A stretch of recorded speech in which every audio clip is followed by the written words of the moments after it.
Again, ladies and gentlemen, welcome to Tembea Kenya. If you're new here, please consider subscribing so that you can support us grow. Today, we have an interesting topic for people who live in rented apartments. Do you live in a city or any other urban setup? Do you live in a rented house? Have you ever been cheated and felt like you can move out of a house as soon as you moved in?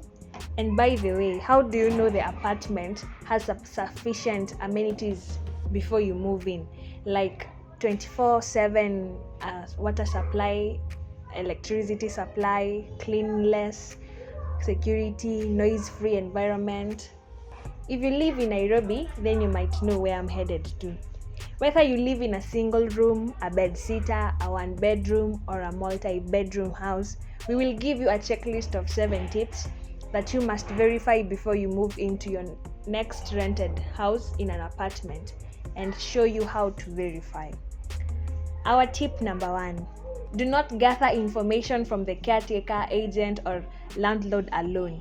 Knock doors of few tenants and ask their honest views on various issues. Actually, consider asking those who have lived long enough in that apartment. This will help you get familiar with the daily life in that apartment. Our tip number 2: do not believe that the apartment has enough water supply just because you found water running through the tap the day you went in to view the house. Ask a few tenants how their experience with water supply has been. Caretakers always sugarcoat the water supply issue to look better. Our tip number 3: ask about the guarantee of deposit refund. Some landlords or agents do not refund deposit at all, but they use it to renovate the house after you have moved out. This will help you to manage your expectations and avoid the feeling of being hurt after your deposit is withheld.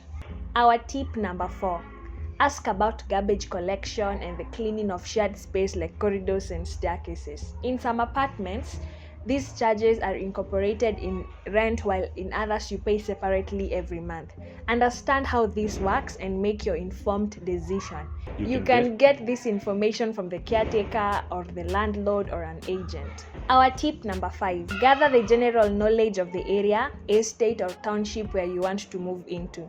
As a matter of fact, some estates are well known for common and recurrent problems regardless of the apartment. For instance, some estates have a reputation of water shortage, garbage dumping, flooding, sewage leakage, just to mention but a few.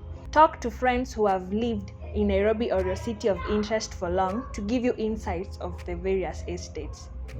Our tip number 6: compare rental prices of an equivalent house in the neighboring apartments. In most cases, houses are fairly priced, so if you find a difference in price in 2 neighboring apartments, then you must be more alert to investigate what is in one house that is absent in the other. Go for your like. Our tip number 7: do not move in with a rush. Remember, it is very expensive to relocate, especially in a case where the landlord does not refund deposit. Unless a situation forces you should plan to stay at least 3 years before you move again. Otherwise, you might end up losing a lot of money every time you move. I hope these tips will help you not to repeat the same mistakes that you made in your previous relocation instances. Again, remember, you can get into any house as long as your pocket allows it. That's it, guys, for now. Thank you for watching. Please like, share, and subscribe to support us. We wish you all the best in your next move.